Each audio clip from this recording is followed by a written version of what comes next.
Hello, CFA Nation, Gabe, and I am here super excited to see my West Indies holding court right now. 17 for 2, 17 for 2.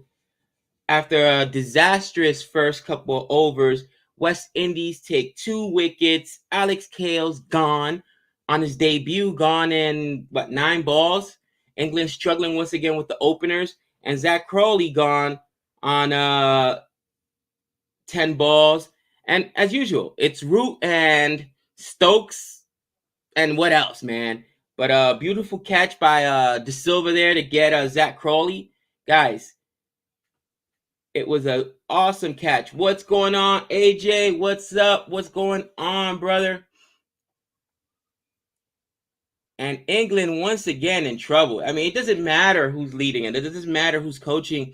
I mean, it's just the issue of the batting. What's going on, Vishal?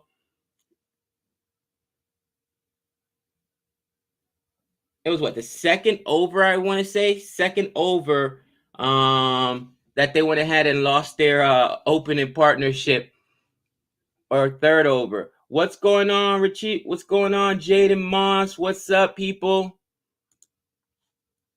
Super excited. We got West Indies here in the fifth over. And the first 2 overs were ominous. 8 runs off the first over. It was 8 runs off the first over, and then another 4 runs off the second over. And then we get an LBW by Kamar Roach, get Alex Lee. Lee had scored 4 runs on 9 balls, and then Jordan Seals. Jordan Seals gets himself Zach Crowley on a beautiful edge caught by De Silva. And right now we got Kamar Roach back in the attack, going right at the captain, Joe Root. What's up? What's going on? Campbell is back. Campbell is back. You know what? How do I feel?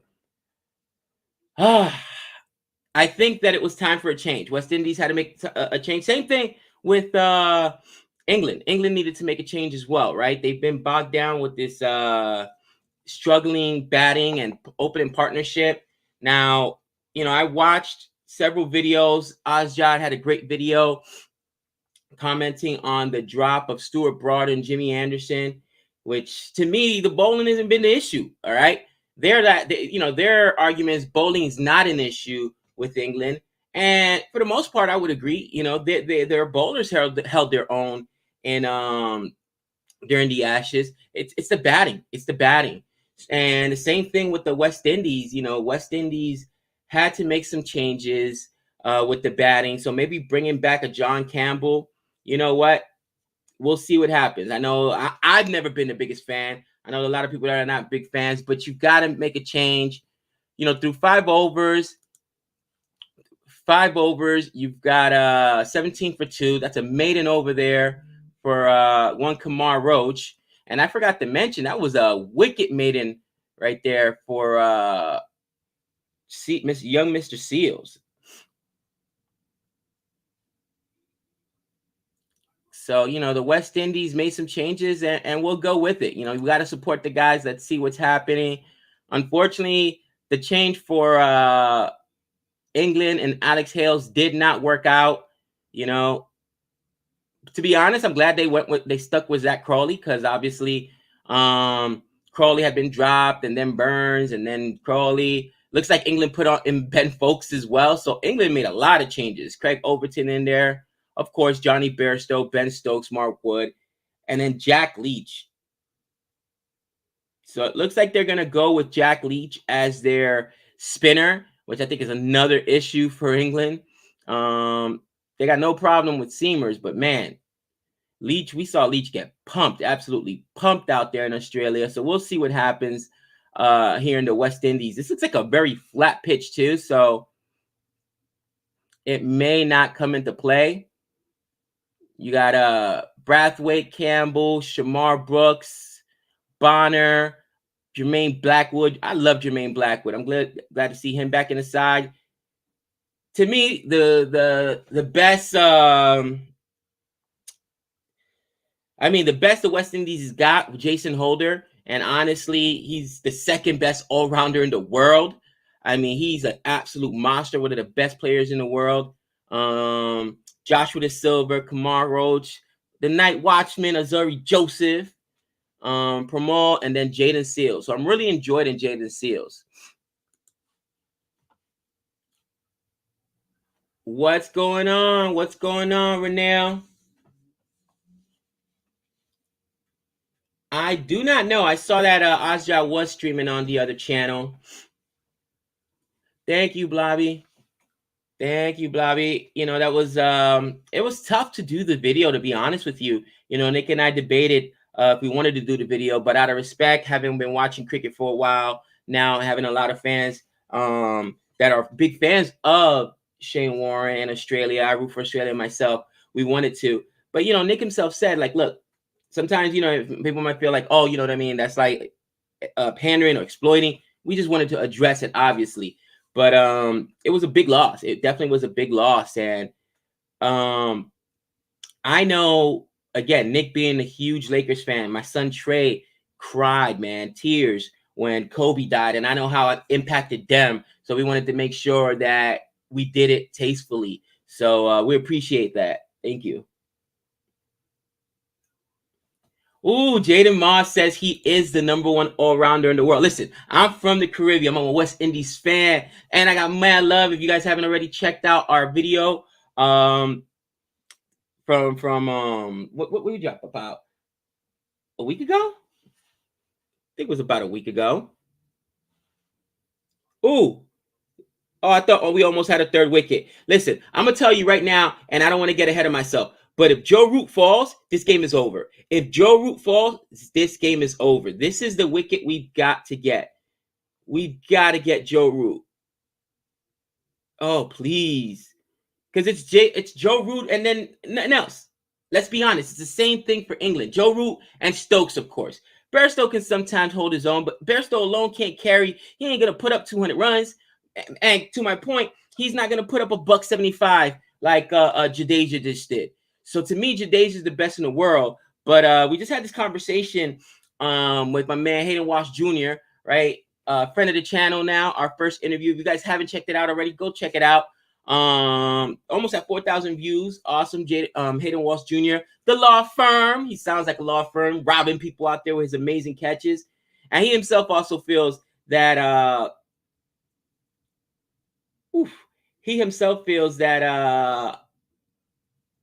Jason Holder is, you know, the best all-rounder in the world, one of the best players in the world. And I agree. He is one of the best players in the world, one of the best all-rounders in the world. I just think Jadeja, because of his fielding, goes to a different level.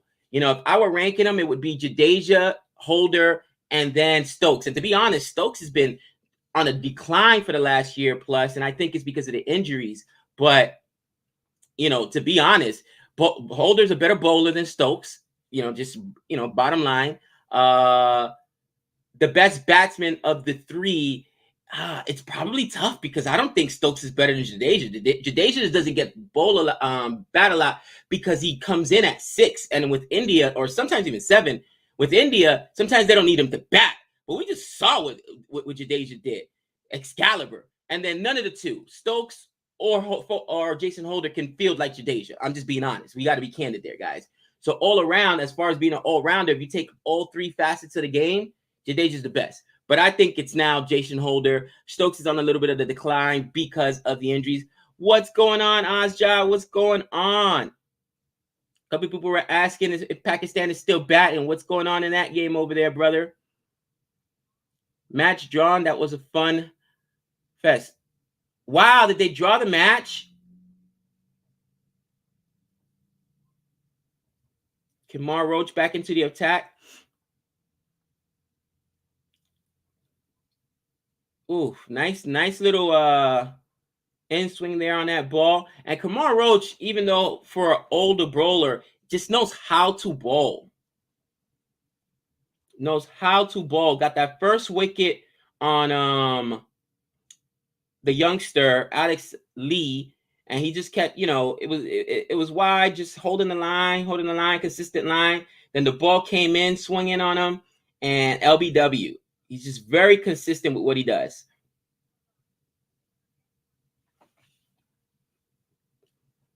My girl Renelle, what's good? Yeah, 175 and 9 wickets. Someone begs to differ. I think, and I've said it for a long time, I think Jadeja is probably the second or third best Indian player. He doesn't get the credit because he bowls, sparingly because he's a spinner, and there's other top line spinners. And he usually does. They don't need him to bat because you've got all the guys at the top, from the Kohlis to the Pants to the Rohits. I mean, obviously we see the guys coming up, KL Rahul. There's always somebody else, but Jadeja is the last of Mohicans, and when he busts out Excalibur, it's ugly, cousin. It's ugly. He could have easily gone for 200. They just declared.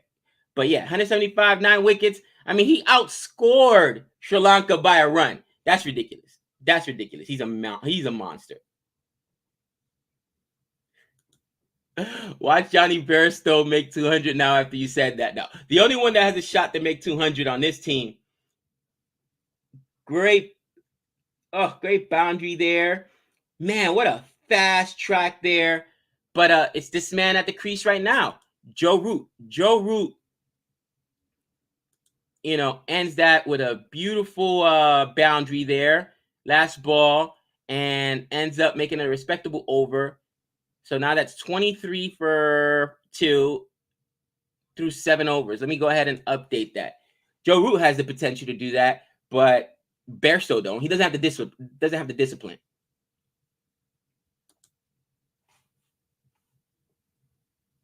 Now the conversation, honestly, is, are we going to get the same Stokes we've had lately? Because Stokes is a question. Stokes have had injury issues for a while. He hasn't been the same Ben Stokes then from when we started watching cricket. What do you guys think?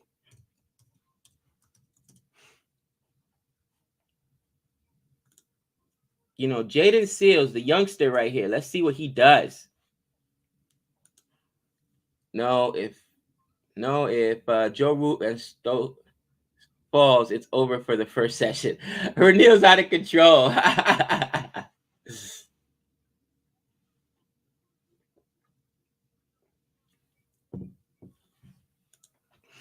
Oh, you're out of control. Flexi says England has improved much. At least they don't have a duck till now in this huge series achievement. You're out of control. Oh, man.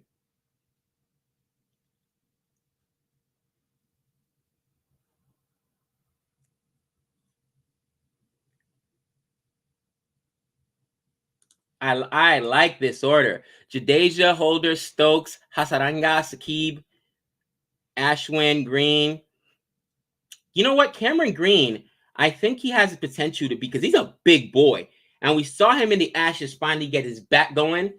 I think Cameron Green, because he's so young, has the potential to leapfrog an Ashwin who's getting older, and doesn't. I mean, he's got a couple centuries, but I think Cameron Green could leapfrog Ashwin, Sakib to probably be 5 on the list in a year or two. The game has ended in a draw. Oh my. If you want to jump on, let me know, cousin. I'd love to send you a link and pick your brain.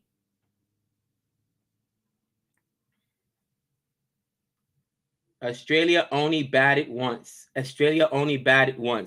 Yeah, I was following that, and at first it looked ominous. It looked really bad for Australia because Pakistan was putting up runs, man.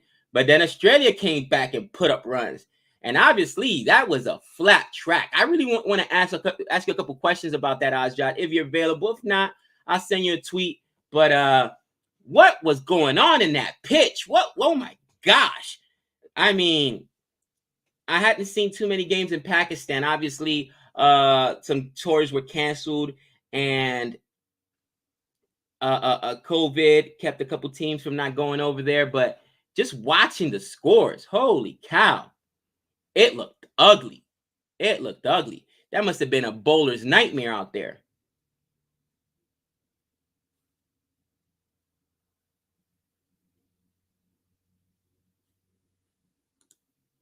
Cricket for America's match was drawn very much a flat, unresponsive track. Imagine Pakistan 476 for 4 declared, then Australia 450-ish, and then Pakistan 252. Wow, that's just brutal.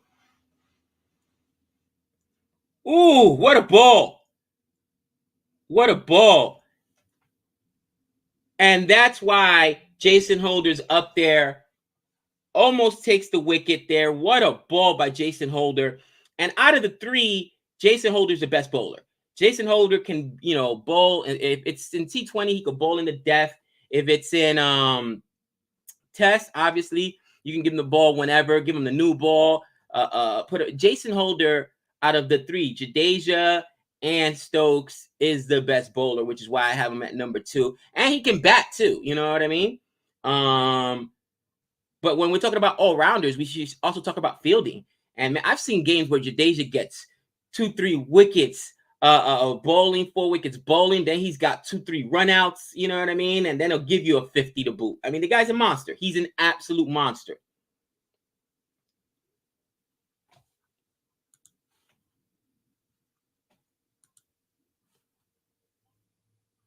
Oh, wow. No, that was Jordan. That was Jaden Seals. Jaden Seals is tall as Holder. Wow. Oh, almost a wicket there.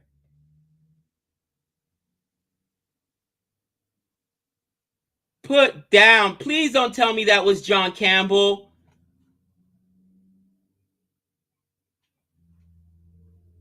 Oh, Blackwood at third slips, puts down Joe Root.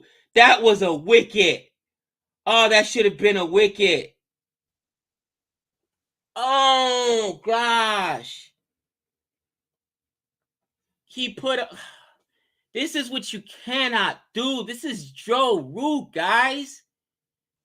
Oh. Kamar Roach almost gets Joe Root, and I mean, that would have been the game. Oh! Oh my gosh. Oh my, Kamar Roach. Respect that man. He comes back and says, don't worry about it. I got you, Jermaine. And goes ahead and takes the scalp. Bye. Joe Root leaves the ball alone, and it just tails in and takes off the bails. What a ball. What a ball. Oh my gosh. I'm losing my mind because the ball is put down by Jermaine Blackwood, and it's Joe Root, man. Joe Root is come on. He's one of the Fab Four. And Roach comes back and says, don't worry about it, Gabe. I got you. Look at my man Han. Han is like, how dare you try and blame John Campbell? I thought it was John Campbell. I thought it was John Campbell. I did not want it to be John Campbell. Like, please, no. But wow. Kamar Roach, 2 huge wickets. He takes the very first wicket of Alex Hales, breaks the ice, breaks the opening partnerships, and now comes and gets Root. Oh, man. Oh, man. You got to be kidding me. Roach is a heathen in the best way. Yes, he is. Oh, what a ball. And Joe Root, I would have left it too. Because it looked kind of high. It looked like it, and it just came in at the end. What a ball. Wow, Kamar Roach. Oh, respect. I don't think Root was expecting him to come right back at him like that, guys. After they put him down at, what was that, second or third slip? Jermaine Blackwood drops him. I'm thinking Root's like, oh, he's not going to come back and attack. And he comes back and attacks. Oh, my gosh. What a ball.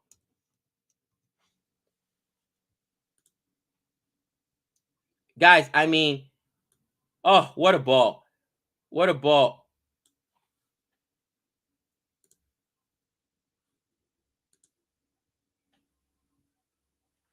$27 for 3, and the West Indies is in great shape right now. Roach back in the attack, and I mean Roach is a older bowler, guys, but he is just a crafty dude. He came in, and you could tell he was attacking Joe Root from that very first ball of the over. At least England have Broad Anderson to take wickets and even up the match. Han Solo with the troll. I did not understand the dropping. I did not understand. And we had a video about it. Everybody did. Everybody did. Thanks, Asjad. I already sent you the link. Jump in whenever you can. I did not understand the dropping. I just don't understand how you drop these two unbelievable bowlers. I mean, Jimmy and Stuart Broad are basically Batman and Robin when it comes to English bowling. The guys, what, 600 and 500 wickets respectively, and you drop them when those guys were actually taking wickets in the Ashes. I don't know what I don't know. I don't know. It tells you that the team is in disarray. The team management, obviously, Silverwood no longer there, but the selection committee as well. I mean, it's a joke. It's a joke.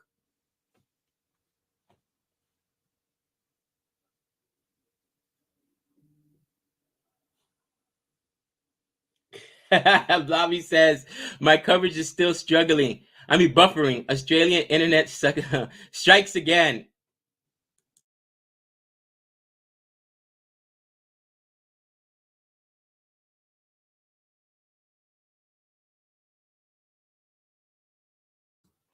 Oh, 27 for 3, 27 for 3. And, you know, Ben Stokes just wanted to come in and say, I'm not giving up my wicket right now. Saw 3 balls, just left all of them. Going to try and settle in here. And man, this is probably one of the best starts I've seen the West Indies have, especially against England. I mean, the very first test match we ever streamed was England versus the West Indies. And man, this is amazing. This could be history. You're absolutely right. Absolutely right.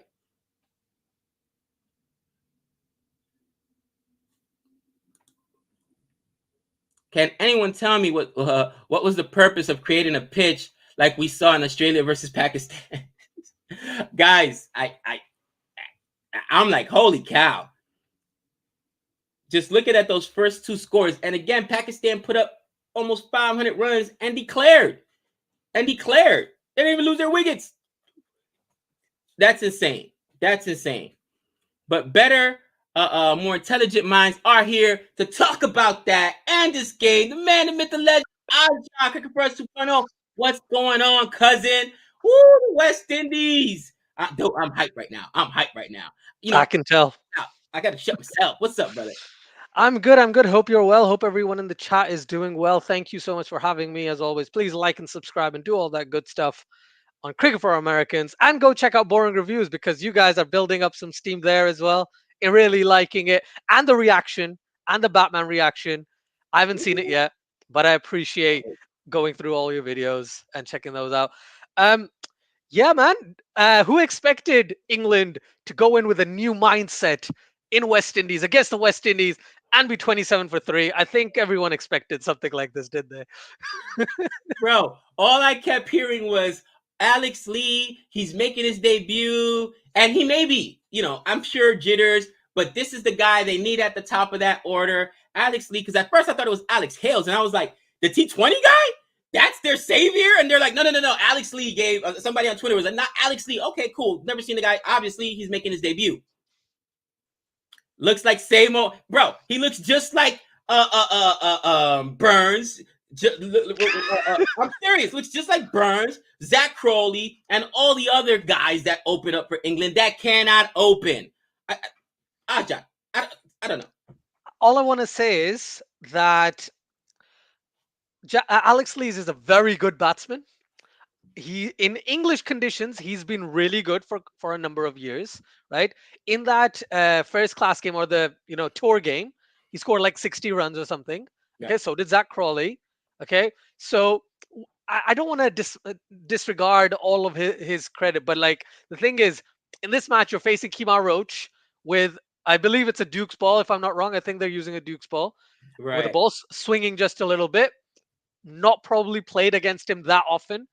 He had to go, man. Had to go because Alex Lee's, however good he is, Kamar Roach is a beast. Okay, Oh, oh, and I was listening to what you were saying, and I was like, he's the type of bowler that if the other bowler doesn't get a wicket, he's like, oh no, it's fine. I'll just add him to my quota of wickets. Right? Comes in, picks up Joe Root, who again was the only one who looked proper, like proper good. what a Again, ball. yeah, What a I ball. If you didn't see I the can't. ball, what a ball. I Oh, can't I can't watch the game as we speak. However, what I can do is talk to you about the game. So you're the color commentator, as they call it. You're going to call the play-by-play, Gabe. it was two balls back to back. The first one, it was also a high bounce. It was a high bouncer, right? And Joe Root defends it, edges it to third slip, and it's put down by Jermaine Blackwood. I thought it was John Campbell. I was going to lose my mind. Then the very next ball, same thing. And Joe Root this time is thinking, oh, same thing. It's going to be high. So he goes to let it go, and it just nips the top of the bails. And you saw Joe Root's face like, I can't believe it.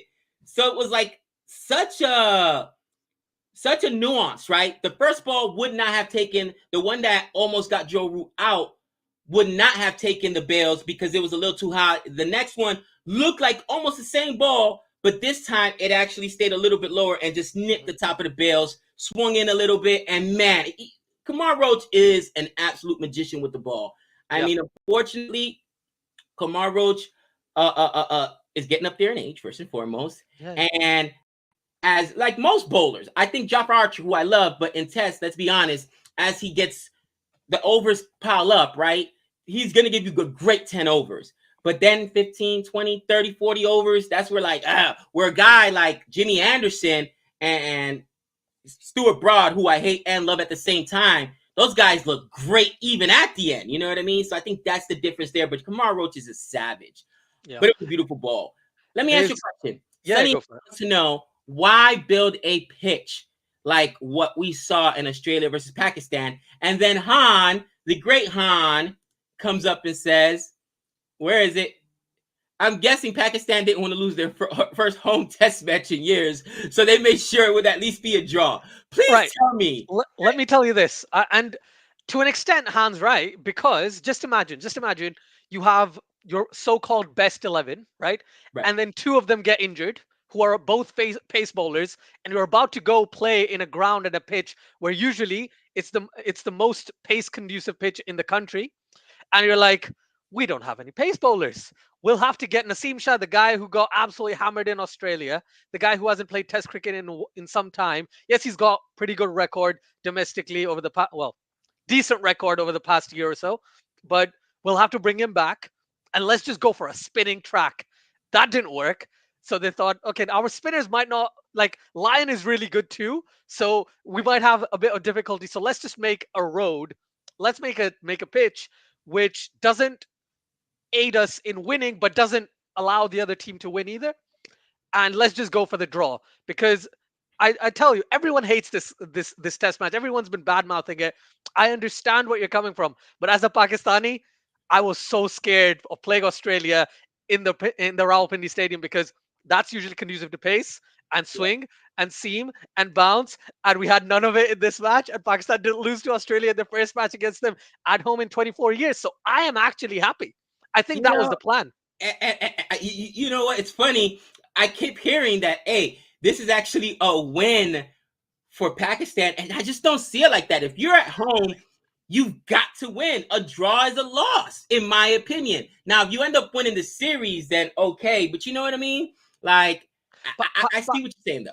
yeah, Pakistan is one country, and there was a really cool stat on Twitter. Pakistan, in the history of cricket, or at least since 1980 to now, however many test matches have happened in Pakistan, 42 or 44% have been draws. Test matches is the Mm, highest percentage out of all of the countries that play right, Test right, right. cricket. So it's not something new, but the reason why they went for it is because they were like, oh, we're not gonna like, we probably can't win. And even if they went through the approach that a lot of people are talking about, which is you go aggressive, even on day 5, you go absolutely hammeringly aggressive. You get a lead of 220, 230, whatever, and then you declare and let Australia back. Do you know what? Australia has David Warner, Usman Khawaja, Steve Smith, Marcus Labuschagne. They probably would have gotten those scores in 40 Easy, overs. Okay, easy. so yeah, so that's the reason. I think it's a very defensive and negative mindset, Right. sorry, approach for this particular game. But they had to go that way because they were scared that they'd lose the first game against Australia, and they just didn't want to lose. That's the honest truth. Renee, I did see the catch by De Silva of That was Zach awesome. Crowley. It was an unbelievable dive. He probably caught that ball maybe 6 inches off the ground, if that. And that's why the Crowley dismissal to me. Oh, another drop, guys. They're learning from Pakistan. I think West Indies love to. Jermaine Blackwood again. Is he going on the Sinister Six, Gabe? Oh, dude, and I was calling for Blackwood. He's one more drop away from being in the Sinister Six, all right? Now, this one was really, again, a low one. So, in the slips there, let's see. He's in a third slip position, and this one's a lot tougher because, I mean, it was on the ground. But the other one, it was above his head, and he could not hold on to it. That was a tough drop for Jermaine Blackwood. And Kamar Roach is looking at Blackwood like, bro, you okay back there? You got Crisco on your hands? Come on now. That's frustrating. There's a couple of comments I just wanted to address. So John Weir asks, also the Pindi pitch doesn't really deteriorate. It didn't even spin. Yeah, so that's the thing. That's why it's usually a bouncier or a greener track, because the first 2 days you get a bit from pace and stuff, and then eventually, because you have a bit of moisture in the pitch, you'll get reverse swing, etc. Right, later in the innings and stuff. But yeah, because it was so flat and so not green and so pristine, for lack of a better term, that it just doesn't deteriorate. I've never seen it deteriorate much at all. But yeah, John, you're completely right. And Biggs, I agree. It's not. Yeah, it's beating the scrutiny about nepotism for sure. And Imam ul Haq, he's batted well on a track that he should have batted well on. So yeah, I expected nothing less apart from doing some good things. But yeah, very very happy about that. So 39 for 3 through 11 overs.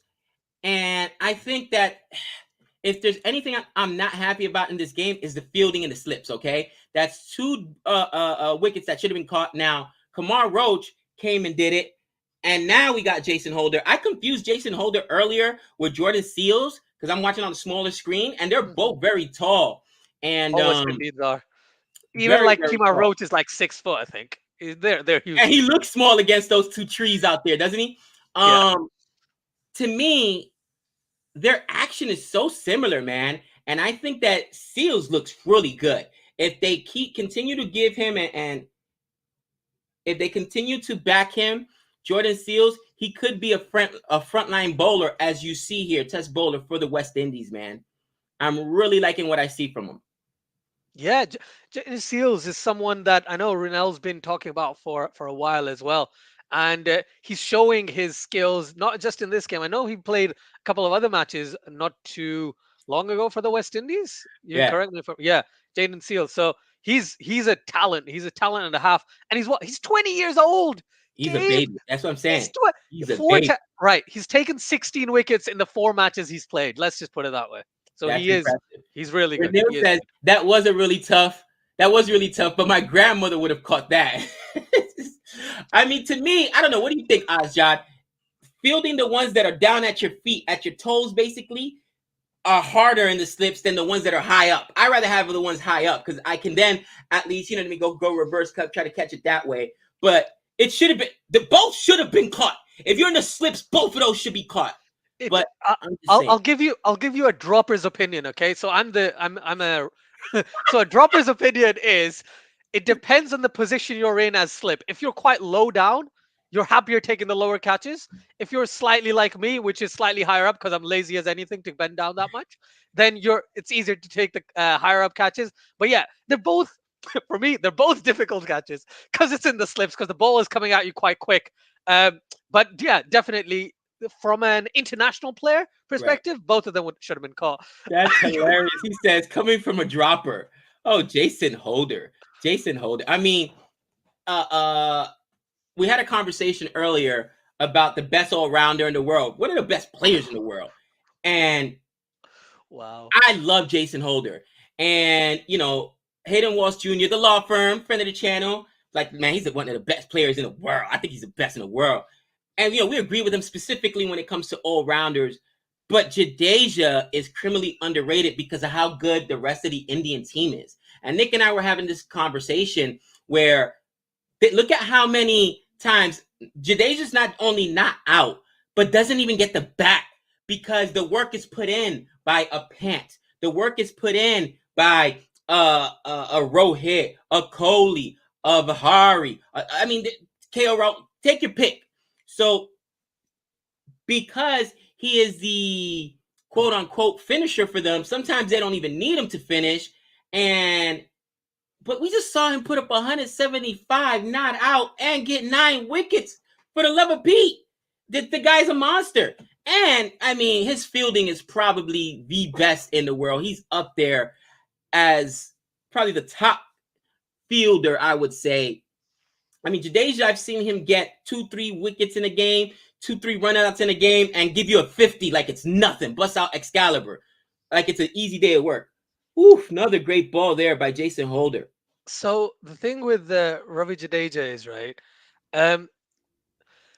people disagree with this statement, but the thing is, what he's done since you've started watching cricket, Jadeja's upped his game, right? Since 2019, 2020, him as a batsman, him as a bowler, fielding has always been great. Him as a batsman and a bowler have been so good. His like I was looking at his stats, right? For above a 40 average is great for a number 7 and above a 40 average, and he's that good that India is happy to sometimes play him at 5, sometimes play at 6, sometimes play at 7, because he's really, really skilled and he knows what his strengths are, and his defense has definitely improved over the years. I don't want to talk about his bowling, even though he took 9 wickets in the match. There's only 3. I think there's 3. What do you call it? 3 test all-rounders with an average of above 35 with the bat and an average of a bowling average of less than 30 with the ball. Jadeja is one of the 3, right? He's broken records. He's created records that no one ever thought were even considered, right? 175 at number 7. I don't know if anyone's beaten that. I know for India that's the best, but I'm sure someone might have. But that is huge. And the way he played, if you look at Rishabh Pant, when Rishabh Pant scored that 96 of, what was it, 97, right? It's Rishabh Pant, right? 96 of 97 in a test match. Don't matter. Okay. So Jadeja wasn't batting that aggressively. He was about 50 as a strike rate, and he ended up on 71 or something, right? The partnership he had with Ashwin, extremely impressive. And that's why I was like, I wasn't planning on doing much content in terms of reviewing the India-Sri Lanka series because I knew India was going to win the series anyway. Right. But Jadeja's performance urged me to no, I need to talk about Jadeja because he's consistently improving, or maybe it's just the opposition, or maybe India's just that good now that it's an expectation that the top order is going to do great. But the top order did okay, but Jadeja was just out of this world. And in terms of all-rounders, someone, I don't know who it was, what was it, Blobby9 or someone, who wrote a list about 20 minutes ago about the best all-rounders, right? And I think the only 4 I could consider, and it's really bad because Hasaranga is still new for me, but the only 4 genuine all-rounders, and people are probably going to hate me for this, for me in the world right now are Jadeja, Holder, Stokes, and Shakib Al Hasan. I don't count many other, like people are going to say Ashwin isn't. For me, Ashwin is not he's probably a bowling all-rounder for me, even though he's got like 5 test centuries. But if you're just looking as an all-rounder in itself, I think those 4 guys are in a league of their own, for lack of a better term. You know what? And while you love Shakib, I think I would move. While you consider that, I like Cameron Green a lot from Australia. Too new at the moment. He's new. I think he has a lot of potential, but he's not there yet. Blobby says Adam Gilchrist had 204. There we go. At 7 against South Africa. So Gilchrist, right? this is Gee, one thing. I don't know if you've seen Gilchrist bat or any of his innings. Please, I beg you, watch as many Gilchrist. Like Gilchrist is the wicketkeeper batsman that paved the way for genuine wicketkeeper batsmen, right? In my opinion. Okay, there's been wow, there we wow. go. Not at 7 though. Biggs, not at 7. You're at 7 Not at at 7. 8. Holder That's what got I'm talking about. 200 at 8. Holy, that's what I'm saying, bro. Like, holy cow. Like, I'm sorry. I got to put him above Stokes. Stokes to me, and I think it's been injury, but I remember watching him the very first time I watched Ben Stokes play, and he had that foot injury, that toe injury versus the West Indies, very first test match we watched 2 years ago. Then he had a side injury. He was riddled with injuries the entire series against the West Indies. And then he went into the IPL, and was it a pinky he broke or something like that? Yeah. It was a bouncer or something that he got, right? That he Yeah, tried. yeah. Yeah. I remember that. Yeah. I just think that the injuries have slowed him down a little bit. We haven't seen a huge Stokes performance. Hopefully, we won't, especially not in this series. But yeah, holy cow, a double ton at 8. Are you kidding me? That is ridiculous. I think Jason Holder, in that case, please in the chat, correct me if I'm wrong. Is that the record? Is that the highest for a low, like for number 8 and lower or number 7 and lower? I think that might be the highest score because I can't imagine anyone batting at 9, 10, or 11 scoring double 10. 100. Holy cow, that is disgusting. Yeah. Blobby also says slip catching is hard. Best way to do it is to leave it to the keeper, even at third slip. He said, leave it to the keeper. That's hilarious. I mean, the slip catching has been horrible. Horrible today. Oh, and it's the night watchman. Oh, sorry, Joseph in here. Great first ball. Great first ball in there against Dan Lawrence. Ben Stokes, funny enough, has not scored. 12 balls, has not scored. It's a test match, Gabe. Give him 26 balls, and even if he doesn't score then, it's still fine. They need to consolidate. They were 27 for 3 against West Indies. They were supposed to be that side now, right? Where Right. they're rebuilding. Dan Lawrence is probably in there thinking, "Oh snap! I'm buying number 4 for England, right? That is And, and wow. I need to do something because if I get out, you got Stokes. Yes, you've got who's at 6? You got Folks. You got Wolves. You got Bairstow. Oh yeah, of course. I keep forgetting Bairstow. Bairstow's gonna get a double ton. I'm telling you. Bairstow's gonna come in. Shut your mouth saying that. He's gonna get a double century, and he's gonna do great things. He's gonna do great things. I'm telling you. I'm telling you. But yeah, Cameron Green is pretty good. I agree with you in that statement. Cameron Green, I've actually enjoyed his batting a lot more than his bowling. But I saw him. He's probably the best. This entire match, he was the best exponent of the reverse swinging ball. So I was really happy to see that. And there's a really good piece. If you get a chance, do check it out. It's like 2-3 minutes on the Pakistan Cricket YouTube channel where Mike Hazeman talks about Cameron Green and reverse swing on day 2 of the Test match. And he's showing us that he's getting reverse. But for some reason, not every bowler was getting reverse. Maybe it's the height. Maybe it's just the fact that he's huge as His a human height being. for sure. His height for sure. I think that definitely helps him. Wasim. Ooh, Wasim, king of the spin. Akram supposedly 257 at 8. Holy You know, I thought he batted at 7 in that game. But maybe at 8. Maybe at 8. Because I know he scored 257. I just didn't know where he was batting when he but scored he's that. not considered an all-rounder though. I mean, As a Pakistani, I take offense to that game. no! Wasim Akram to us is an all-rounder. Wow.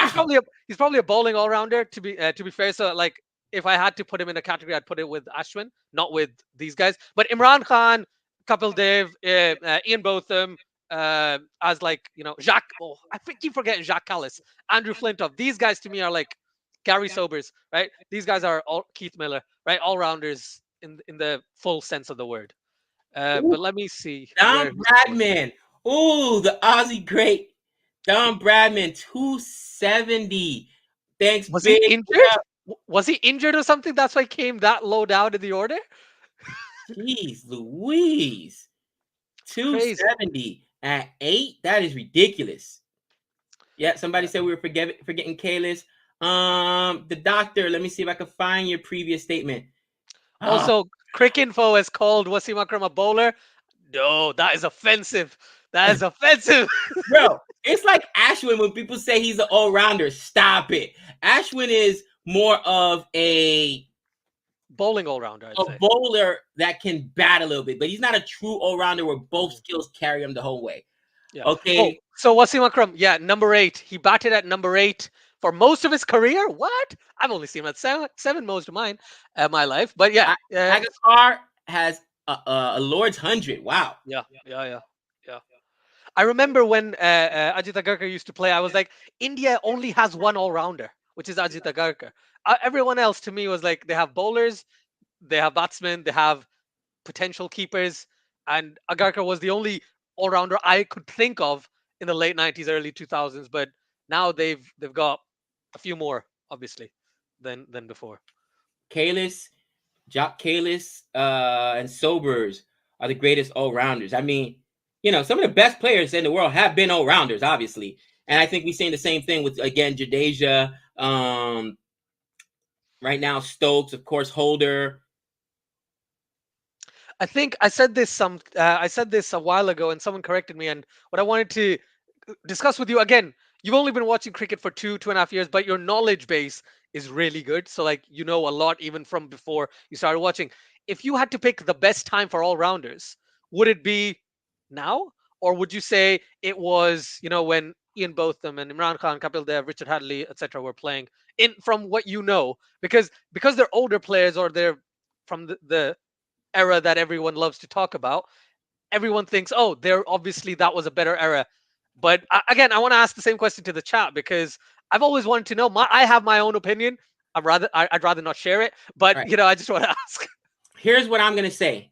I think that the all-rounders today are probably better, and that's going to get me killed in the comment, but I'll tell you why. We do a lot of research, and we also listen to a lot of people that are very knowledgeable about the game. And while England has been getting killed because of their batting, don't forget, England is not the only team that has struggled with batting. Australia recently, until their turnaround at the T20 World Cup, had been struggling. West Indies at times has struggled. Every team has struggled. Even India went through a little spell there where they struggled. And the reality is that the bowling today is better than it's ever been. And that doesn't come from me because I'm not an expert. But I was listening to a few experts talking about, what was going on. Another great ball there. And again, this is just a few individual opinions. But when it comes to cricket, one of the guys that Nick and I consistently like to listen to is Jared Kimball. And Jared speaks about how the pace is up, how batting is so much harder in this era of cricket than ever before. And I think to a certain extent, he's right. You didn't have guys like England's got 3 or 4 guys that can pump it up at what we would call close to 100 miles an hour, 90 plus miles an hour in Wood and Jofra Archer. What's that other guy that's got real good pace with England? But he Mark talks, Wood. yeah. Mark Wood. And then he also talks about, Australia, being able to produce, a Patty Cummings at the current moment, right?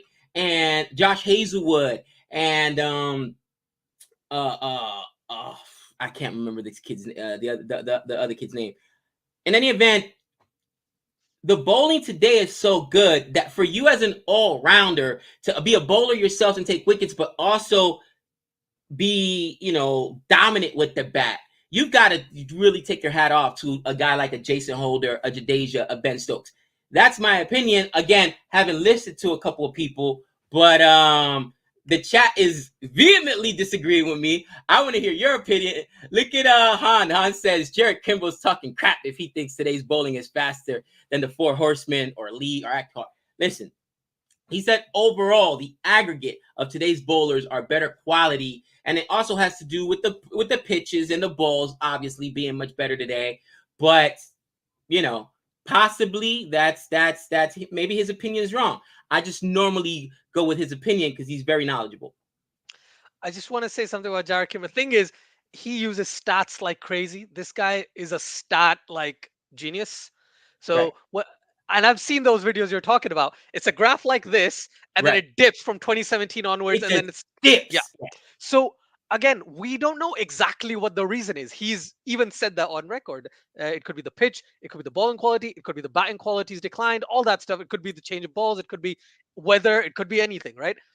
But I I would probably disagree with you. Because of me being a guy who's always revered that era of cricketers, Right. I would say that time was probably better. However, Jacques Callis, the best all-rounder that I've seen in my life. Right. Maybe bat even as a fielder, he had a great throwing arm. He was great as in the slips as well. In terms of now, yeah, Jason Holder is great. Ben Stokes is great. Ravi Jadeja is great. I said Shakib Al Hasan, Cameron Green is a valid option in there as well. But I think they're really really good, but the disparity is quite big.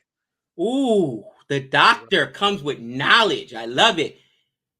Knowledge of the game has evolved. You might not agree to it. There is so much data out there. You just have to put the effort to learn, and you can become better. True. So this is proof. Is the proof? Baseball, for instance, really proved that how analytics and sabermetrics can really help in a game, because just now, and I don't know if you heard about it, in baseball they've banned the shift supposedly.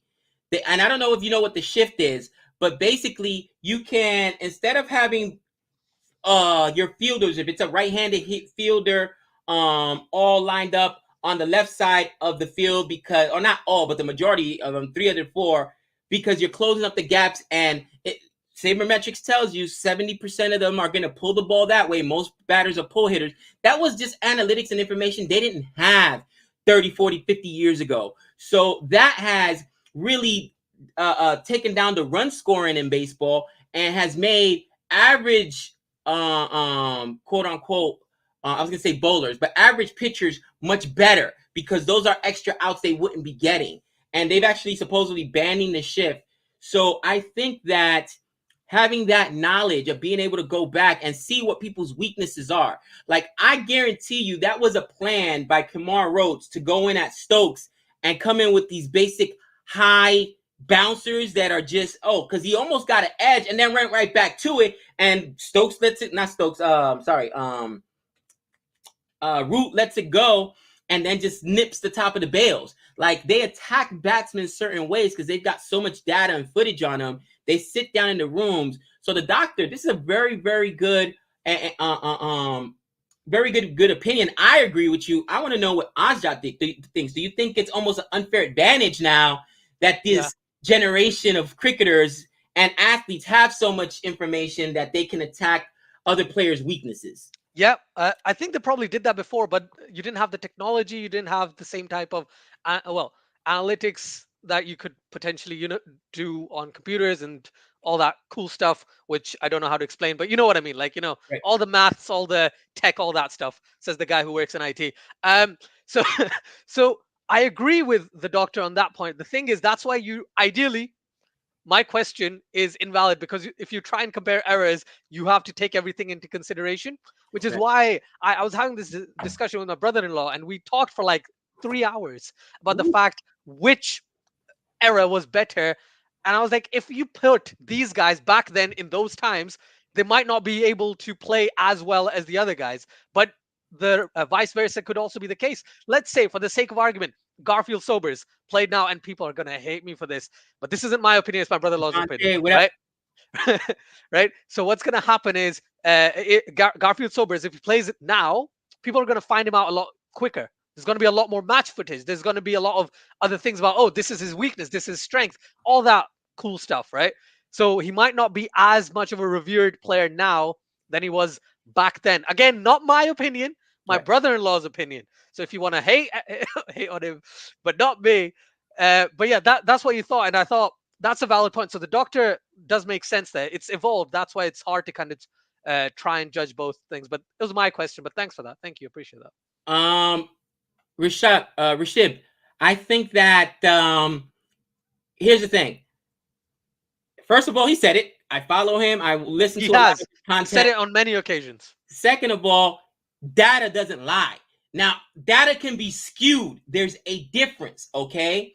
Data can be skewed, but it doesn't lie. And over the last 4 or 5 years, since I think it was 2015 or 2016, batting in tests has absolutely plummeted. Now, one thing that he did not mention, and this is an argument I would make because it's the same argument I say about my West Indies.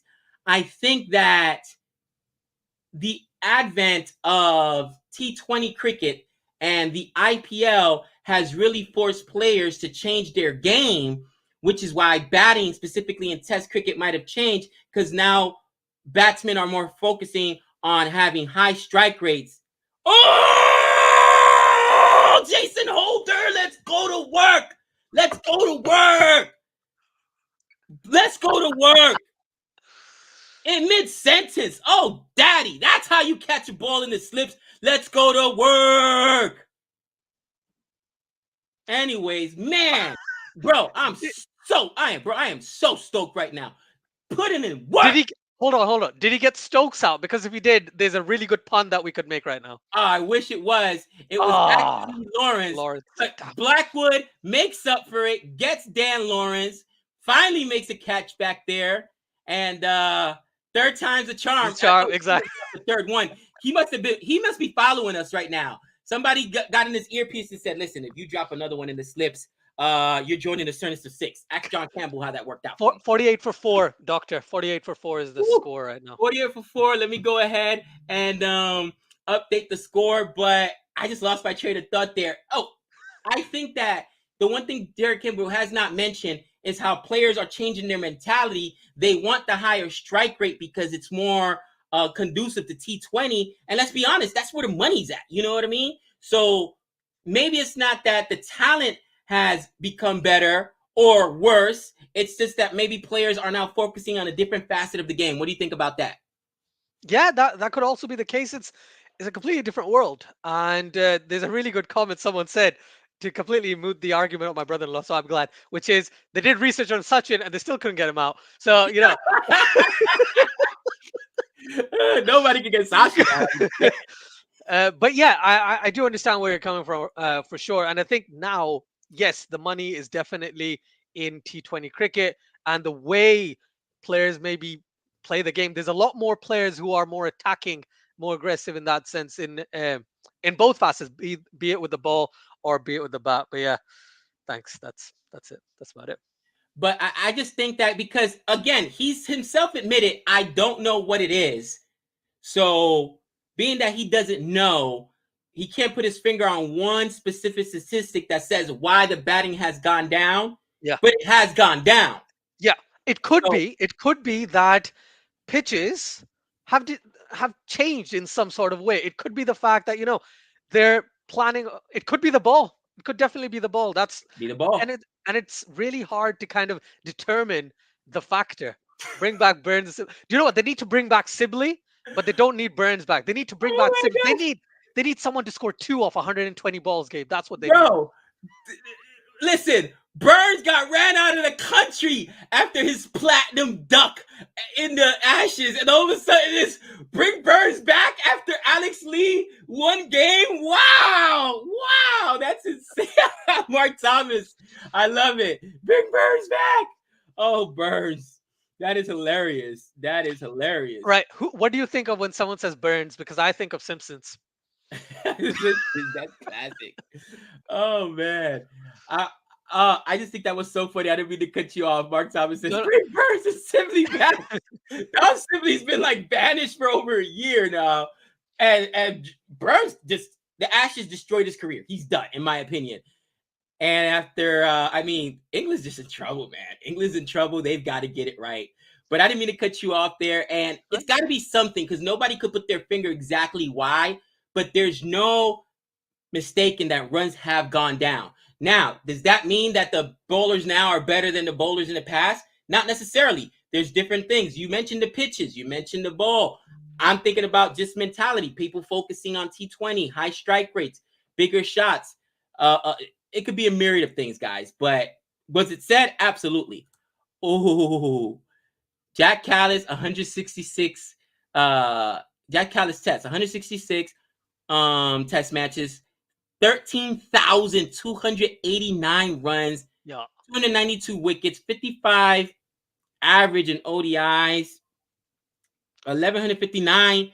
11,000. Yeah.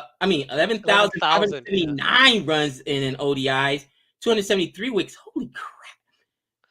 You should have seen him play. Like in the latter stages of his career, right? His pace came back. I don't know from where. He started bowling 89, 90 miles an hour again. I was like, what is happening?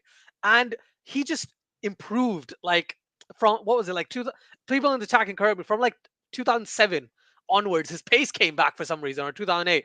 And I was like, this is crazy. And the way he batted, right? He's batting at number 3 with an average of 55.37, right? He was a beast. And someone's talking about Clive Rice. I don't know much about Clive Rice, so thank you for educating me on that front. But Jacques Callis for me, oh my goodness. I always forget him, Right. but because when I was younger, I used to hate Jacques Callis with a passion, right? Until I was like 17, I hated him with a passion. There was no logical reason behind it. It was just the fact that I don't like him. I didn't like him. He probably beat your boys down because Probably it's like, did. I absolutely hate Michael Jordan. I told Michael Jordan to his face I couldn't stand him. And funny, I might have told you this story before. I drive limos, and I was driving him, and I said, listen, all due respect, it was him and Charles Barkley. They were going out to a golf tournament out here in Vegas. And I'm driving, and I said, I got to be honest, man. Growing up as a kid, I absolutely hated your guts. I know you're the GOAT, you're the greatest of all time, but I hated your guts. Instantly, Michael, he smirks. Charles Barkley starts cracking up. And he said, oh, you must be from New York. Like they just know. If you're a Knicks fan, you hate him. Jordan, I don't care if he's the greatest of all time. And that's probably what it is. You know what I mean? Even though Callis was great, he probably beat your boys down a lot. And you're just like, when the greatest beats your guys down, it's hard to acknowledge they're the greatest because you just hate them that much. You know what I'm saying? Just honestly. And that's how I felt. I'm sure it had something to do with it. It probably did. I'm sorry to see you. I'm sorry you see a genuine fast bowler. I am sorry you see a genuine fast bowlers these days, which is rare and not impacts in the team. Whoa, more than 90% chance will get the best batsman on the other team easy. So I kind of understand what Sonny S here is saying, that a genuine fast bowler will get a batsman out 90% of the times on the next team easy. But that's if you got a genuine fast bowlers. There aren't that many guys that have got high pace these days too. That's another thing. Most of them get injured. I think there's way too much cricket. I think, who was it that said it? It was in Breakfast and Champions. It might have been a Kapil Dev or somebody like that, talking about how he doesn't even understand how guys keep their pace up across playing cricket all year long. Because you went from Test to ODI to T20 to now the domestic leagues, IPL, whatever. You're all year long. Your arm's going to break down. And we've seen the injuries. Mark Wood, one of the fastest bowlers England has, always injured. Always injured. Same thing with Jofra Archer. Patty Cummings, when I first started watching Test, was just coming back from a back injury, right? Always injured. Mitchell Stark, injured as well. These pace bowlers, their body struggles to hold up over the course of the entire season because there is no off season in cricket. You're playing all year long. Yeah, I agree. There's a comment I just read, which I clocked and I remembered I was going to say this, but thank you, Aman, for saying this. It was literally less than a minute ago. Also, DRS, that's a good question. DRS wickets like crazy. Like, oh my goodness, there's two ways. So batsmen back in the day could easily pad things away or come down the track enough, especially to spinners, and they'd be like, oh, it's going to go over the stumps. That's obvious, right? Now, they're like, oh, DRS, that's out. Umpire's call, that's out. Okay, so that's actually made it a lot easier for. It's good in both ways. It's good in both ways. But there's a comment by Amin. Stats can often not present the whole truth. Obvious example: Ashwin has 5 Test centuries and Jadeja has 2.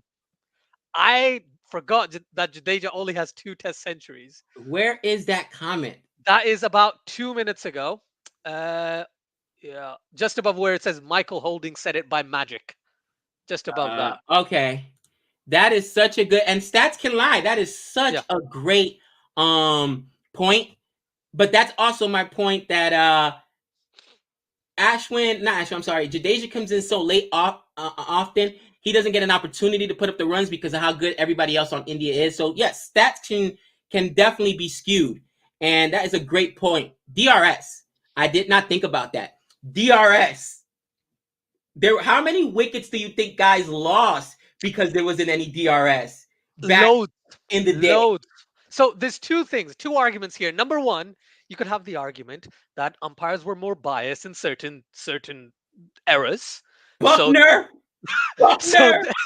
so they would automatically go in one direction, and therefore the wicket would not be given as out, or vice versa. Or the second one is that if they had said it's out, you would be able to review it and all that stuff. But spinners, I think spinners is the big thing, that spinners wouldn't have been able to take so many wickets. Were not able to take as many wickets back in the day than they are now because of DRS. So yeah, definitely. There's a comment: Warne, 1,000 wickets. Muralitharan, probably 1,000 wickets as well in Test cricket. Not. I'm not saying that was 100% possible, but they'd have at least 50 more wickets, in my opinion. From what I've seen, there's been a lot of bad decisions, and you couldn't argue it, right? If the umpire has said X, right, that's out. There's no going back, even if it's missed the bat by miles, or vice versa. If it's plumb in front, and the umpire's like, "Nope, I'm not giving it out. It's not out." That also happened. So yeah, that's a big part. Whoever said that, genius. Yes, thank you for the comment. And that's why I love CFA Nation. They're so knowledgeable, and we learn a lot from CFA as well. See, that's something I'm going to go and review now. We were talking about this yesterday, and I was like, well, you know what? Shane Warne with DRS, could have helped him or hurt him. And then they said, wait a minute. No. Shane Warne retired in 2007. DRS was introduced in 2008, which, again, Nick always comes with, obviously, the data and the facts. But the ball of the century, DRS, no one would have given that out. No, I still don't know how that was. Bro, that is oh, my gosh. This thing turned like a mile. It went behind the batsman and still took his wicket. Little stump. How? So, with that being said, no DRS system in the world would have given that a wicket, but I'm sure there were some wickets he lost because there wasn't any DRS, and he probably would have gained, a lot of wickets. I would venture to say, what was he, 704, 705? He would easily got up close to 1,000 for sure. Gabe, I've got to go. I just realized I've got a meeting. Apologies. No, right? you're good. Thank you for guys. Go check out Asjad, excuse me, and Cricket First 2.0. I will hit you up on Twitter. Thanks for joining me this morning, man. No meeting. Good hanging out with you for you as well. I know you were sick, then I got sick, but man, so looking forward to jumping on, and we got of course IPL coming up, so we got to give Nick the business, Daddy. But definitely. I'll talk to you later. All right, take care. Thanks everyone. Please like and subscribe.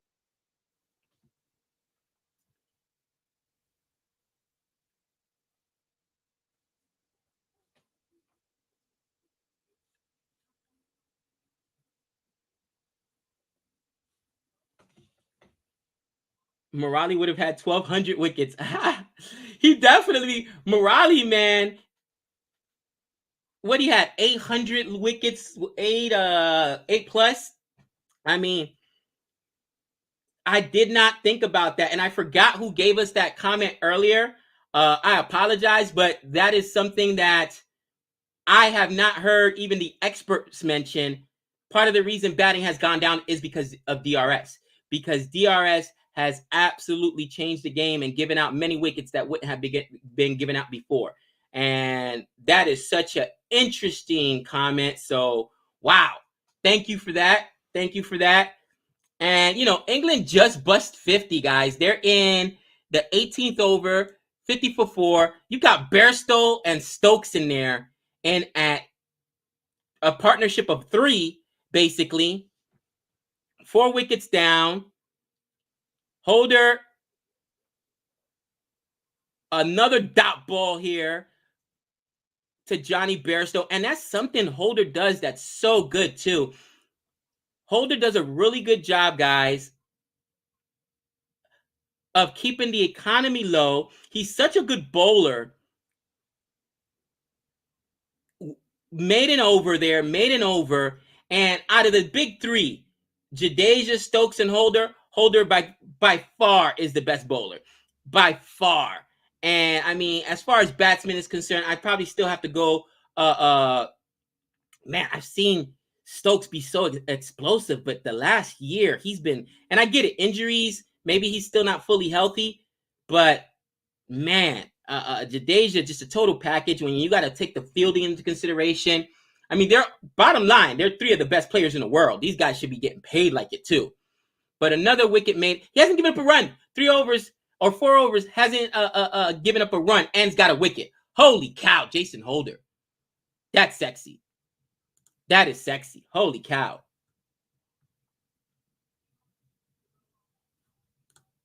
Sup, what up, sup? Thank you for the super chat. Windies for the win, Gabe. I would have loved DRS in Sunday League. We get given out, caught behind the when the ball was miles away. Yeah, you know what? DRS has changed the game, and I did not think about that. It's not necessarily that the bowlers today are better, but it's that the bowlers, new technology, right? So better bowls.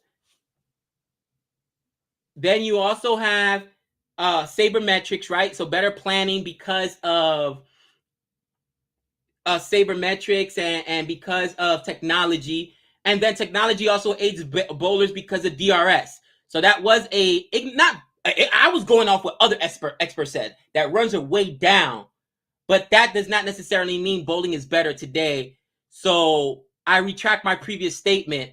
And you guys did it. And I am happy to admit when I'm wrong. And I did not realize all the additional help bowlers of this generation have gotten, which is why you can see that the runs have gotten down. But thank you for the super chat. And DRS has definitely played a huge influence in runs going down. These two need to get out, Gabe, or else it won't be good for the Windies. Here's the thing. Stokes, to me, because he's been so iffy for the last year, but I've seen him go off here and there. Johnny Bairstow, he can't. He can absolutely go off for 100. He could go off for a century. But the thing with Bairstow is he's very undisciplined. He always likes to do it quickly. And that's why I fear a guy like Root much more, or even a Stokes. Johnny Bairstow will get impatient. But Bairstow is absolutely talented. He is. No questions asked, guys.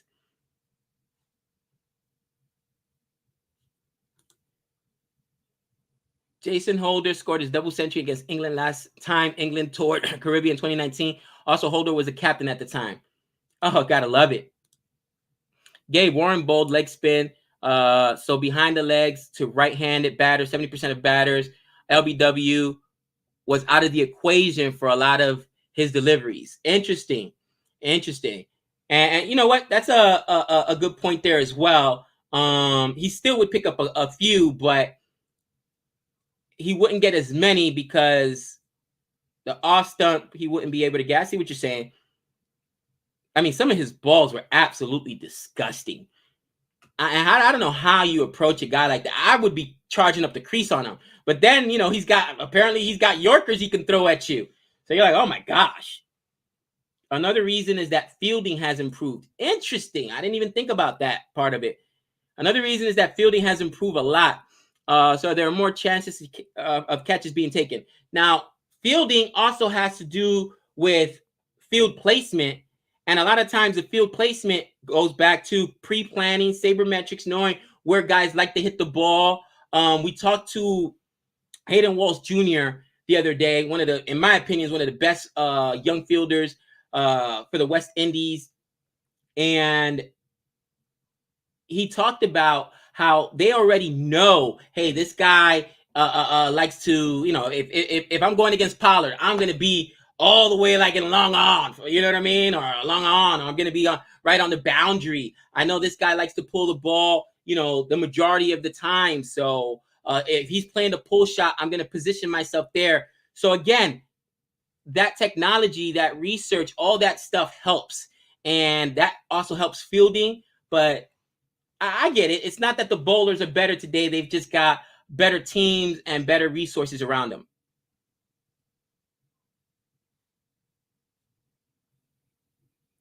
Oof, another great ball there.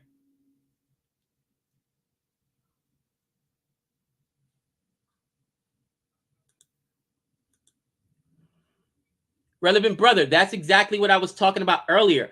The question was, who are the best all-rounders of all time, this generation or the prior generation? I said this generation because they're doing it in a time when the runs are down, which in my mind meant that bowling was better today, because I saw the same stats Jared Kimball talked about where batting has actually gone down, right? Batting rates have gone down.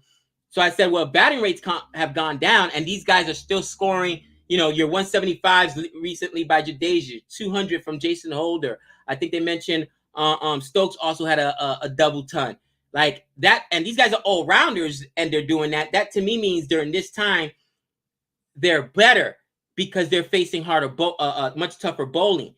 But I didn't take into consideration DRS, fielding, sabermetrics, all the things that have gone contributed to it. Because he himself said he didn't know why, but yeah, runs are down. So I think it was like since 2017 he showed runs have gone down. What's up, Martin? Hi from England. Hi from Vegas.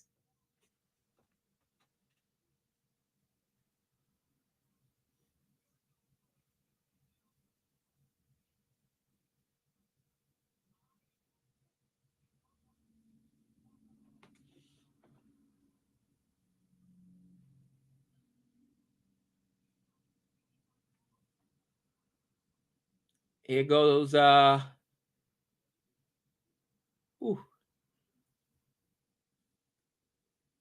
that was a little bit wide outside, but maybe trying to get maybe searching for an edge there, not necessarily attacking the stumps right now.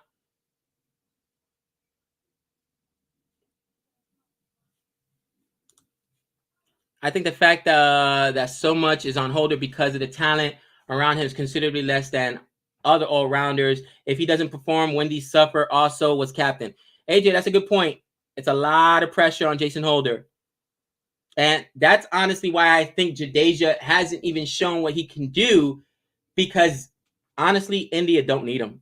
Very often they can win without him. So that's one of the things that I think have depressed his value, how good India is, because often he's not coming in at 4. Let's be honest. He is not coming in at 4 to bat, or even 5, you know what I mean? Like a Holder does. Or he's not going to be, their leading wicket taker. You know what I mean? What did Jadeja get? 9 wickets? Are you kidding me? And oh, what a great ball there. 51 for 4. Another great over there. Man, Jason Holder gives up his first run in this over here. Or actually, no. He had already given up a run. So, no, still hasn't given up a run. Holy cow. I thought he got a run there at the end, but nope. Stokes called no run. So another maiden over. 5 maiden overs and a wicket. Jason Holder is just, guys, he's proven why he's one of the best right now.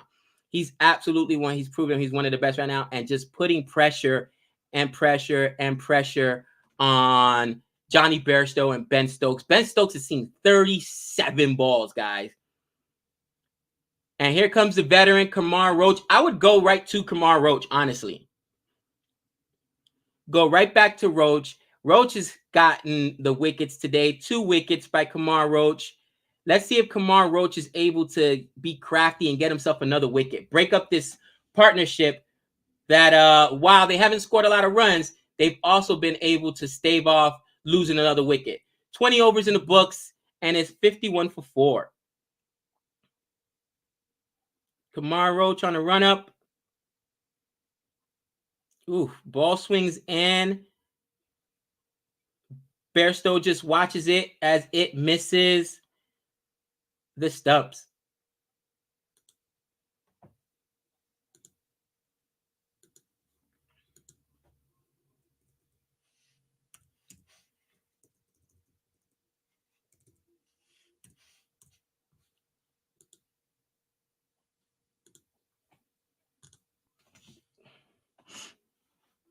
That's this is why I think his performances are more impressive.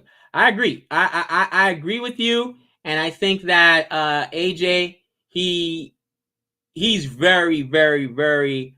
I mean, he's very talented. One of the best.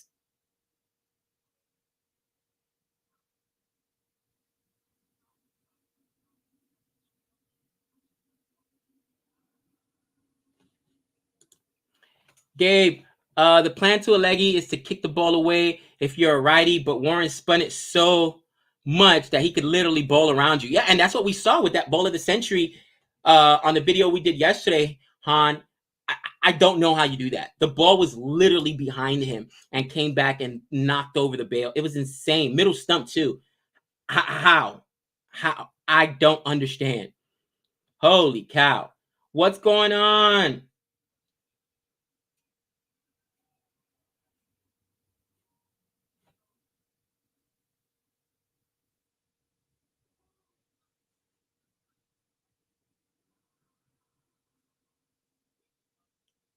And ooh, nice ball there by Kamar Roach. And one of the things I like about Kamar Roach is that he attacks the stumps.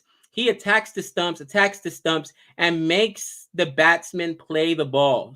There, Burstow's able to, defend it, get it away. But that was a really good ball there by Kamar Roach. Blobby9, I like this comment. He says, I think fielding has stagnated, actually. Jadeja aside, and Smith to a degree, there are no Rhodes, Gibbs, or Ricky Pontings around. Mark and Waugh, too. You know what?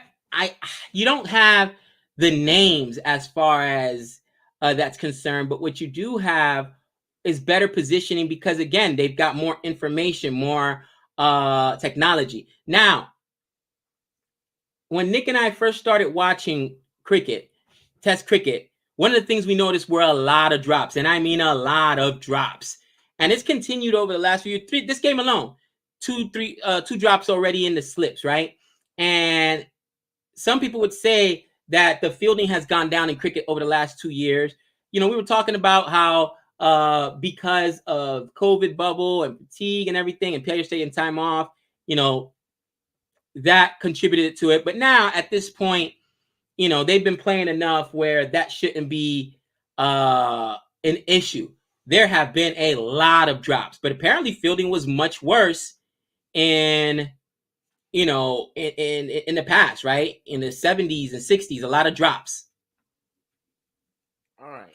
Oh, we graces us with his presence, the man, the myth, the legend. People are asking for Nick. They're like, "Where's Nick? Where's Nick?" Oh man, I gotta be quiet here. I can't stay for long, but let me tell you this. I got 3 things to say, okay? 3 things. First of all, Jason Holder, congratulations on the no-hitter right now because you are throwing a perfect game. 0 runs, 5 overs, 1 wicket. This guy is as economical as you possibly could be. Number 2, who are these imposters right now trying to pretend to be Ben Stokes and Johnny Bairstow? I understand you lost some wickets, but holy cow, it's Defense City for crying out loud. They got 4 runs on 300 balls or some nonsense. They are making Pujara be sick right now. He's like, this is disgusting. Score some more runs, why don't you? And then number 3, okay, and this is the most important. It's over, baby! It's over! It's done! Turn this place into a parking lot. Call it Viv Richards parking lot because this is shellacking. This is absolutely horrible.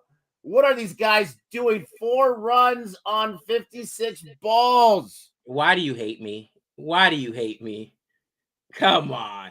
Just so you guys know, that Nick's reverse jinx. Oh, it's brutal. Gosh, I did not see the catch, Rennell.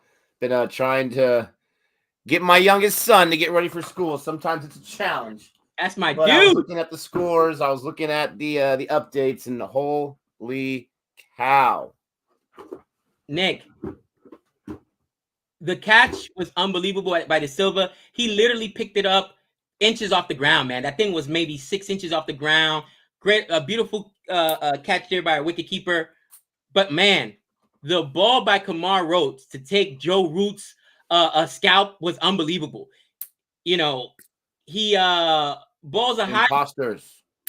Ooh, he balls a high ball that should have been taken right before that by Jermaine Blackwood, and Blackwood drops him. By the way, I thought it was John Campbell. I almost lost my mind.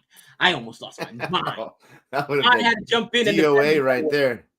So then the very next ball, same ball, but it stays a little lower and just nips. Joe Root lets it go, and it nips the top of the bails. Man, it was awesome, bro. It was disgusting.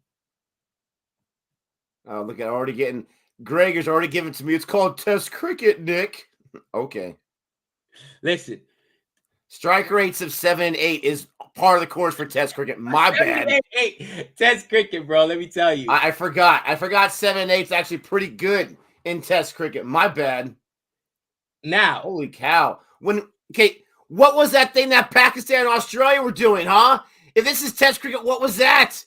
Bro. I mean, Pakistan. The match was drawn. They had 250, no loss. What was that? Best comment that Sri Lanka were playing. Was that Test cricket? Best comment of the day. You missed it. So Alex Hale's goal, not Hale's. Alex. See, I keep saying Alex Hale. No, it's the young boy everybody wanted. Alex Lee, who by the way apparently made his debut without playing a game of first class cricket. Never even heard of Alex Lee, to tell you the truth. Nick, he loses his wicket in the third over, and people are losing their minds. They're like, "Bring back Burns, bring back Sibley." No. Oh man, they've been around us way too long. They've been around you way too long. Alex Lee's career is done. It's bum bum bum bum. After 3 overs, his career's done. Sit him down. He's been banned from the sport. He hasn't played domestic cricket. Oh man, is that what you said? He hasn't played domestic cricket. Apparently, he had not played first class cricket. First class cricket. Has he played in it? Has he played gully cricket, for crying out loud? Has he played like in someone's garage or at least on Cricket 22 on the video game? Like, has he played anything? And he gets, you're yelling at us, right? For having guys go on the test side. This guy gets to the test side. Why? Because he fits the uniform? Oh, they say he did play first class cricket. Maybe I misread that comment. I had no idea who he was. I kept confusing him with Alex Hales. And I'm like, the T20 guy? This is England's answer? And they're like, no. Alex Lee. And they were telling me Joe Root hates Alex Hales. Now, your boy Milan, who, by the way, I thought was okay in the Ashes. What did he have? He busted out like a 60. He was their second highest scorer. He's gone. So England doesn't know what they're doing. And I know how you feel about with Milan, okay? But Nick, like, I have nothing against him. I just haven't been happy, with him in Test. But I don't know. Like, England to me looks like a team that's lost. They're searching. They're broken. I mean? They're absolutely broken. Oh, Jaden Seals has not played a game of first class cricket. He's debuting in Test cricket. Now, Jaden Seals, before debuting, played a lot internationally, other formats, though. Yeah, Jaden Seals, though, this is his fourth, I want to say. Is it his fourth Test match, guys, or sixth Test match? And he's taken many wickets already. I love this guy. So his name is Alex Lees. Plural. There's an must not have gotten the memo that meant more than a few runs, pal. He a technically accomplished batsman, as it says on Crick Info. Lost the memo. He did not look good today. My boy Kamar Roach took that scalp. I want to see John Campbell with the fantastic catch. Is that asking too much in the universe? Nick, I almost lost my mind. When I saw him on the line, I knew he was coming back. I didn't think he would actually make the side, though. But apparently, there's a few injuries, right? There's a few injuries is the only reason I'm thinking, because and don't get yourself burnt out there, Bairstow, trying to steal an extra run. We got runs. Run alert. We got runs on the board. We got runs on the board. Who's this, Roach? Roach is getting pumped. Bring a new bowler. He's getting the Unicap treatment. Knock it. Kyle Mayers, right? They left Kyle Mayers down. So I'm like, okay, but no, he's in the side. And to be fair, he hasn't done anything wrong yet. So let me be completely fair to one John Campbell. Roach has actually given up a lot of runs for this game, but he's got 2 wickets. So, I mean, okay. Not that big of a Dude, deal. he has a way of just enticing batters. Yeah, go ahead and go get it. Go ahead and go get it. Go ahead and try and pump me, and I'm going to take your scalp.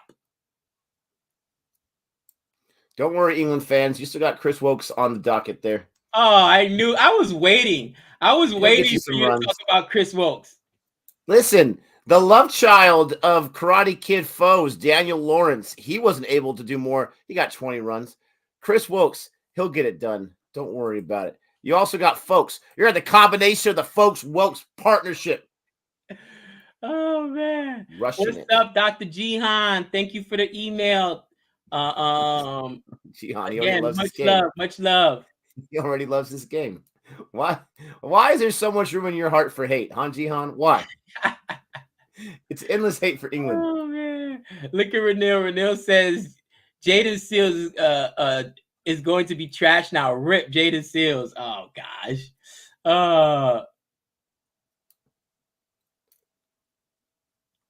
My wife just like will watch as much cricket as she watches baseball, which means she'll be on the phone, on the couch with her phone, you know, on Twitter or wherever, or Facebook or Instagram. And, you know, every time I yell or say something, she'll look up and then go right back to her phone. You know, mind you, I'm not even talking about on TV. That's what she does at real baseball games. She could be, she's so, she hates it. She absolutely hates it because it's so long. Oh, it's so beautiful. It's not going to be long this season. Jeez. Oh, Han, I love it. Gabe, does Alex Lee prove your theory that batting is better these days? Listen, that is my point, okay? You know, Nick, we were talking about who the best all-rounders in the world are. And, of course, obviously, we talked about this. Jadeja, I mean, there's no question at this point, especially seeing what Ben Stokes has done the last year plus after his injuries. Holder's now firmly at number 2. Then you've got, of course, Stokes, and then guys like Hasaranga and Sakib, Cameron Green. So then the question was asked in the chat. I got set up, or maybe it was Asjad because he joined us. Like, oh well, which all-rounders were better? So I said, if these guys are your top guys and they're batting in this era when batting has become putrid, it's so bad, batting has gone down, that means they're facing better bowling. So I would say that this generation of all-rounders is better. Bro, I got destroyed. They're talking about Jack Cowles. They keep busting out all the names and all the stats of guys. What else is new? And I didn't take into consideration that the reason that batting has gone down, it's not just that bowlers are better, which, because I thought, well, they're facing better bowlers, but DRS, which you brought up to me with Shane Warne, huge amount of wickets now are lost on DRS, fielding, sabermetrics, and actually the fielding has become better, minus John Campbell. But you know what I mean? With that being said, gosh, what? This guy hasn't played like in 4 years, and you still got to do that? Okay. Minus Jermaine Backwood. But yeah, I mean, one thing I keep arguing, I think it's not that the athletes aren't better, Nick. I just think that they don't, and I hate to say it, they don't focus as much on Test cricket because they're focusing on high strike rates that are needed in T20. You know what I mean? And that to them, if you're focusing on one facet of the game more than the other, obviously practice makes perfect. So I think that's really the that's exactly how Kamar Roach ended up getting Joe Root. He tried to leave it, and he just nipped the top of the bales. Well, this is, like I said, this one's over. I got to go check on my son right here because I'm pretty sure he's not getting anything done, and we got to leave in a few minutes here. Hey, leave my man alone. That's my guy, bro. That's my guy. It's over. This game's over. Thanks, Gabe, for an hour and a half. This guy, he doesn't want to do anything else today. He just wants to stream cricket. I see how it is. Bro, I was so Let's go. My boy Chris Wokes, when you get in there in a few minutes, without doubt, you'll get in there pretty soon. The way this is going. You just want to see your man. You know what would be the worst? If everyone goes down and it is your boy Chris Wilkes to save it. I would not hear the end of it. I wouldn't. Oh my gosh. Now, I'm not going to ask for a Jadeja performance, okay? 175, 9 wickets. But, you know, I'll take half. Besides yourself. Oh, my gosh. I'll take half. That's okay. I'm not too greedy. I'm a minimalist, whatever that word is. Oh, man, you're out of control. He's like, I'm not Watch the run rate, people. Watch the run rate. Take care. Later, brother. Oh, Nick loves himself some Chris Wilkes. If Chris Wilkes, I mean, he's got to be captain of the Chris Wilkes fan club.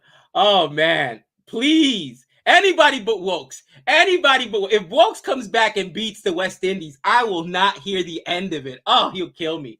Oh, I'll hear it every day.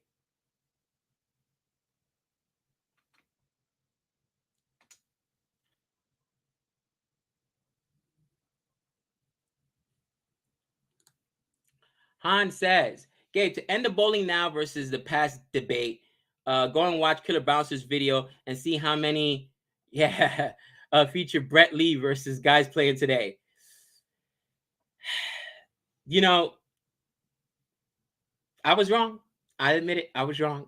A lot of things I didn't take into consideration. And that's not, sometimes stats can lie, guys. Stats can lie. Let me ask you a question. Who's a player, either currently or in the past, that stats have made him look either better or worse than they are? Because sometimes it's just being in the right position. As far as if you're a bowler or a batsman, you guys tell me, who's a player that the stats don't match the performance? When you watch him on the field, you're like, this guy ain't that good, or vice versa, this guy is really good. Let me know in the chat. Wow, right away, Booby. The first name I see is Booby. So you think Booby's better or worse? Wow. Jimmy Anderson batting stats. Mr. No Out. Mr. No Out. Listen, Jimmy Anderson saved the Ashes from being a complete whitewash. Him and Braun were there at the end battling it out. So he earned Mr. No Mr. No Out. I love it. Dr. Jihan, thank you for the super chat. Chris Wilkes average in the Ashes 60. Broad averages between 25 and 30. Let's drop those two and pick up Wilkes. That'll work. That is classic. I do not understand. I mean, this was not a cricketing decision. This was a changing of the guard, in my opinion. This was, England moving on from those players because they've been critical. And yeah, but it doesn't make sense. Jihan, thank you for the super chat. Freddie Flintoff, Don Best. That's hilarious. Don Best stats are better than whatever he could be. Oh, Sion, you're out of control. Guys, it's going to be my last overs. I got to get ready to get out of here. Brian Lara, how dare you? You're better saying that he is better. Brumley Lara, John Campbell. Stats make Flintoff look less impressive than he was. Literally every third cricketer. You guys are out of control. Kohli used to be number one batsman in all formats. True. That is funny. Gabe, yep. Oh, my stats absolutely are inflated, Renelle. I'm way overhyped. I'm not as good as I seem. Vishnu, yes, I've been trying to get on there with Nick. One of the problems is that when he's been streaming, I've been working. I had to get back to MGM. I missed almost a week. Almost 2 weeks. I got sick with the Rona, and I was out of it for like a week, guys. So when I went back, it's hard for me to get off nights right now from MGM, but I will definitely try. By the way, love the avatar. The Batman was awesome. Gabe, Wilkes and Overton are probably going to open the bowling for England this match for John Campbell facing them. Oh, man. Rory Burns. Guys, this will be my last over. Let's get ourselves a wicket. Krishnap Gautam. Man, from what I've seen, Krishnap Gautam.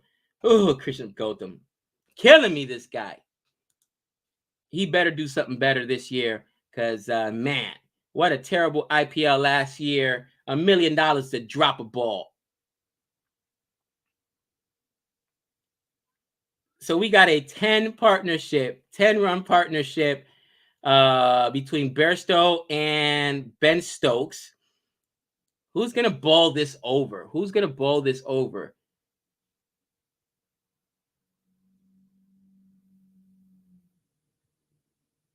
One run off that last over.